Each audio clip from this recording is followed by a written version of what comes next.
The quality of a Fire Emblem map can be separated into 5 different factors: flavor, objective, replayability, difficulty, and enjoyability. With all of these factors combined, what you're left with is an excellent chapter that impresses on every front. But what if we were to make 2 chapters compete to see which one comes out on top in different areas? My name's Blute. Welcome to FORDE VERSUS.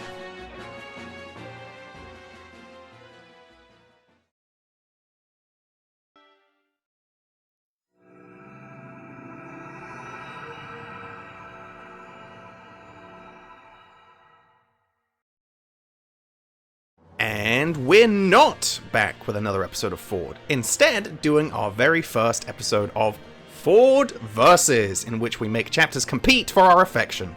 FORDE was in danger of growing stale. It's time for me to breathe new life into this turkey, so here you go. We're going to be reviewing 2 chapters at once!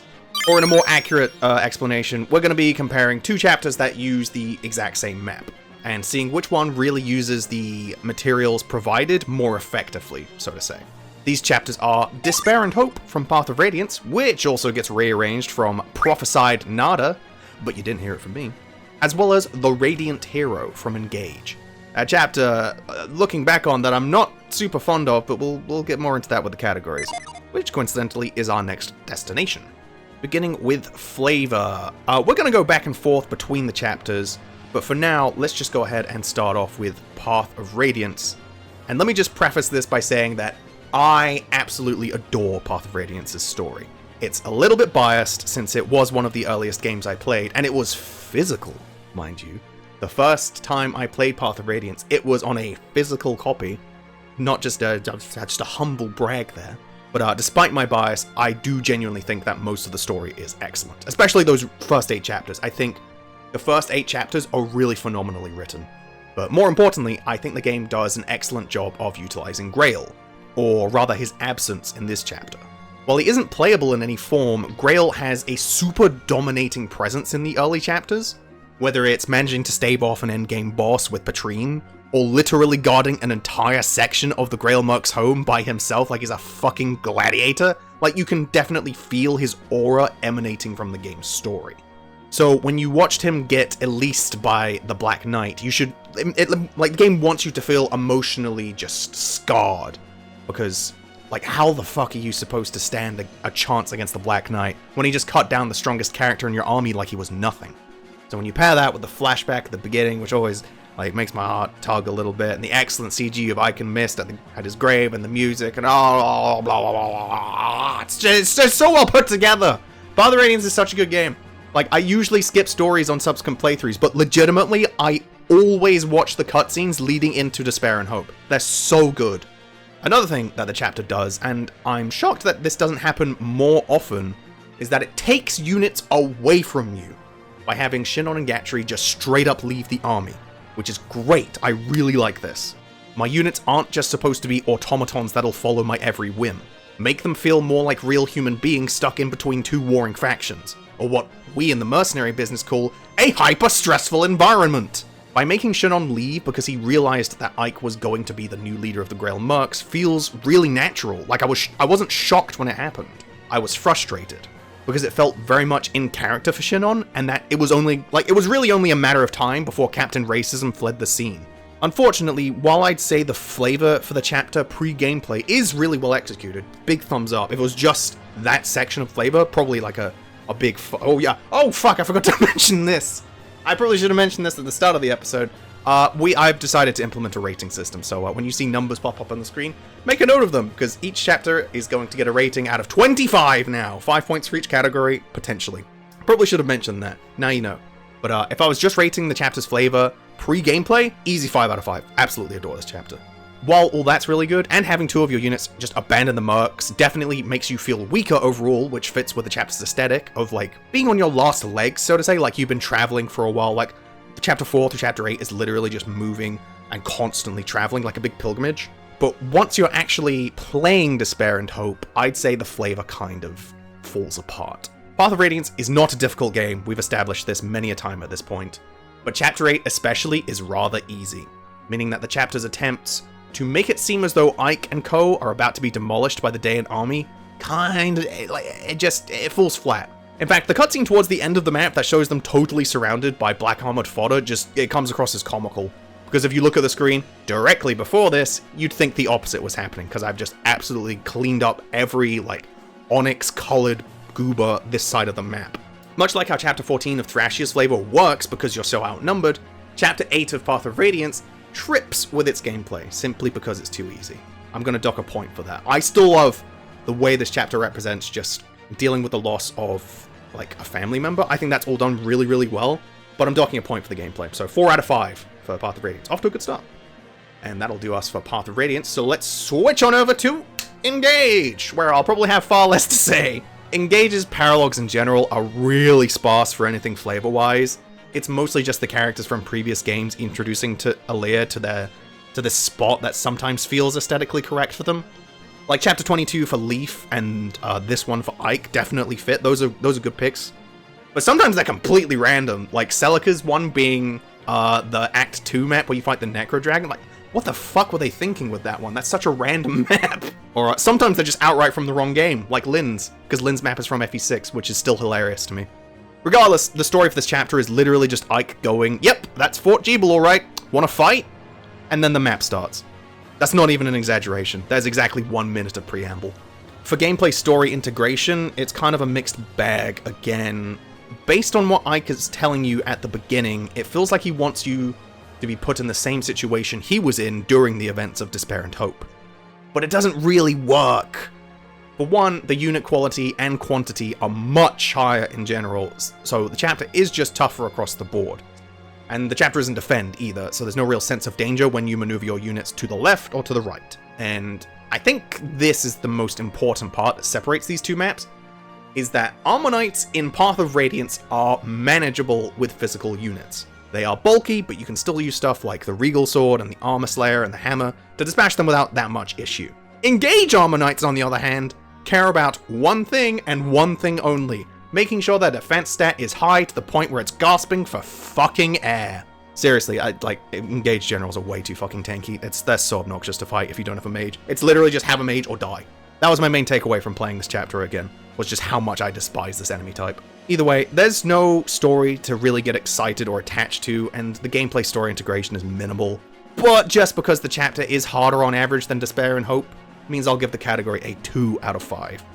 Meaning the first category goes to Path of Radiance. Enjoy your first point. And that will move us on to Objective. Let's keep it fresh and start with Engage this time around. In which, boy howdy, the chapter's kind of a mess. Path of Radiance has a pretty standard defense map that we'll go more into in a bit, but Radiant Hero decides to completely shift the objective to a more traditional defeat boss, as I think that's the case with every paralog mission. Even though your overall gameplay of hunkering down in a single spot mostly stays the same, it's still a very defensive chapter, you are thrust into the exact same position as before, needing to block off a number of choke points to avoid being completely swarmed by the promoted enemies who will almost certainly eviscerate your units. Promoted enemies in Engage are very strong, so you do need to be careful. I suppose that's something I should also mention, is that Engage paralogs will scale with your game's progress, meaning that the further you are in the main story, the stronger the enemies will be. In the footage that you're watching right now, though, I decided to do the chapter as soon as I possibly could. One, for time's sake, because I only have so much time in a week, but also because I know that if I leave the paralog too long, it becomes a fucking issue. So the chapter wasn't the hardest because I decided to do it relatively early, but I still deprived myself of some resources. Again, we'll get more into it with difficulty. But yeah, as I said, a lot of these units are just juggernauts, and to accompany these juggernauts is the addition of breakable walls in areas that normally would have been safe in Despair and Hope.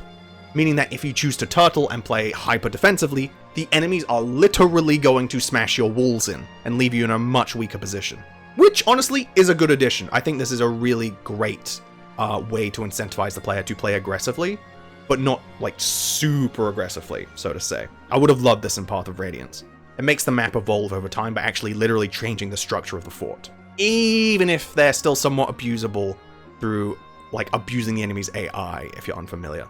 I'm not, super sure about this, I'm not an AI warlock or what have you, but I'm pretty sure the enemy will prioritize attacking player units before attacking the walls. Meaning that if you decide to play just a little bit dangerously, you can make the red units, ignore the wall mechanic entirely. Which is a shame. Like, if they decided to let me in the Fire Emblem control room and create this chapter for some ungodly reason, I would have just had the AI do the opposite, like attack the walls as their main priority so they can get a more advantageous position. And maybe give the walls a larger health pool. Like, really emphasize the ticking clock element, where you can't defend for too long, because otherwise the enemy forces will just be clogging every entrance and exit. There will be no way out.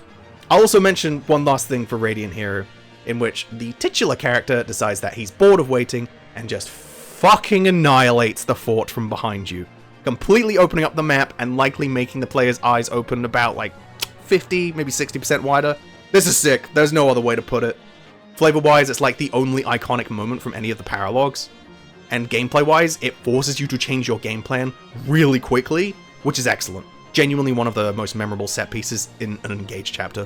Super good stuff. I think Engage will get a 3 out of 5 for objective overall. It's got its fair share of weaknesses, but the addition of breakable walls and Ike just flat out eviscerating Fort Gebel from the face of the earth is still branded on my brain. So I'll give it a little leeway. As for Despair and Hope in Path of Radiance, the map is more or less just your traditional defend chapter. I've talked about how much I like defend chapters, but this one is definitely one of the weaker ones in my opinion. It works in the context of the story, but gameplay-wise, what you're actually given to play around with is very simplistic. There's 3 different choke points that you need to manage to avoid getting overwhelmed, that being one to the left, one at the bottom, and one on the right. And they all really quickly get dealt with, and after that, you're really just left watching the notoriously long Path of Radiance enemy phase. Since while your mounted units can act somewhat aggressively due to Kanto, like you can move Oscar and Titania a little bit over the edge without getting punished, but the rest of your bozos are just left pissing in the wind, because they can't get too aggressive, or they'll just get mulched by the sheer number of enemies. Like I said, adding those breakable walls and Engage did wonders for the map, as without them, it can feel very static and plain. And plain isn't necessarily bad, per se, but compared to a lot of other defend chapters, like I've said before, it just comes off feeling kinda dry and mealy. There's just not much going on. Side objectives aren't much better either, as I can name every droppable item right away. It's a red gem, and it's being held by some random priest in the bottom backline. You snatch it with Titania, woohoo, that's dealt with. It's a really simple put, like, Unit A towards Unit B, and the problem gets solved. Aside from that, you've got to recruit Ilyana in the top left, but she won't even attack your units, so it's barely even an objective. It's more of an inevitability. Yeah, now that I'm thinking about it, these side objectives feel like an... like, how do I describe this? Like an... Oh, situation. You know what I mean? Like, the enemy has a red gem. Oh, it's on an enemy that doesn't fight back. Oh. Like, seemingly normal side pieces that get rendered pretty meaningless when the parameters for completing or attaining them are super simple. Yeah, objective is just kind of a dud here. I think I'm going to give it a 2 out of 5, just because I do have some defend bias, and that's being pretty generous, honestly. Regardless, this round goes to Engage. Now for replayability, I don't know if either game is going to do particularly well for replayability this time around. Both of them have their separate issues with the category, so let's go ahead and continue with Path of Radiance first. As much as I really like to talk about the wonders and the majesty of those first 8 chapters with POR, and how they're executed so effectively, giving each of the Grail Mercs a purpose in the story, which is such a rare thing for Fire Emblem to even consider doing. When you actually have to replay through those chapters on repeat playthroughs, all of that professional writing and character drama basically just goes in the bin. Those first 8 chapters, but Despair and Hope especially, are really consistent, in that what happens in them is pretty much the same on every playthrough, and I think I know why. FE9's cast of characters during the early game is extremely limited, literally only allowing you to use a grand total of 10 units, with 2 of them leaving once Chapter 8 hits. Moreover, a lot of the time you're not even allowed to decide who you're bringing, and like there are cases where you're just straight up not allowed to use units at all. Like in Chapter 3 and 4, you're not allowed to use Boyd or Oscar. Period. They are straight up not there. Making your creative freedom in the early game very, very strict. It feels less like being a kid who's just received a bunch of toys to play with, and like you want to experiment, like, oh, I want to put Woody on my Rex doll, and be like, whoa, running around, oh, it's fun. It feels more like a guy playing a very narrow D&D campaign in which you're not allowed to move past the railroad tracks. It's well written, sure, but the gameplay certainly suffers for that. Despair and Hope's replayability pretty much starts and ends at who you decide to give bonus experience. That's kinda it. You fill the choke points, you recruit the wandering Moor that is Ilyana, and you move on. Total bust for this category, 1 out of 5. For Engage, it's a little bit better, I suppose, but it's not like an icon of replayability or anything. The main aspect that most people would likely consider to be highly replayable is the fact that you don't have to do this chapter from the moment you get it, as I previously mentioned. You're fully able to do it whenever you please, and the overall strength of units will vary depending on how late you do it, which is neat. But that's as far as I'll go when complimenting that aspect, because while the chapter getting progressively stronger with time might seem cool from the outset, chances are that you're going to be doing this as soon as you reasonably can, because the rewards you get from this paralog are really important, especially if you want to utilize the Ike Ring to its fullest. Like, getting your Ike Ring tank online basically requires that you do this paralog pronto. Wrath and Resolve are so goddamn busted that I don't want to experience this chapter at maximum difficulty. Just let me turn my brain off and go, haha, Panette funny. That being said, I think I'll give the category a 2 out of 5, just because the chapter does have a little more variance, and you aren't super limited in your unit variety. I'm actually kind of shocked that Engage is winning thus far. It's 2 over 1 for categories, but maybe this next one won't go so favorably for it. So moving on to difficulty, I mentioned earlier, or I'm pretty sure I did anyway, that I was only playing on hard for Engage, and the same is true for Path of Radiance, so no Maniac mode. Furthermore, I decided to avoid said difficulties for Path of Radiance because I haven't played Maniac mode, and I do want to make a big thing about that when I inevitably do my Maniac mode playthrough. But for Engage, I'm just going to say this now, that difficulty is, it's not hot ass, it's mostly fine, but there are some chapters on Maddening that are not enjoyable, to put it nicely. Yeah, let me just specify the paralogs. Mainly this one and Micaiah's become virtually unbeatable without Astra Storm Cheese. Try saying that 3 times fast. And I absolutely fucking hate it. It turns an otherwise decent chapter into I'm a tortured Fire Emblem gamer and I want out! Regardless, the difficulty for Engage on hard isn't especially difficult across the board, it's relatively easy. But I found that doing this chapter with minimal rings and units was surprisingly satisfying.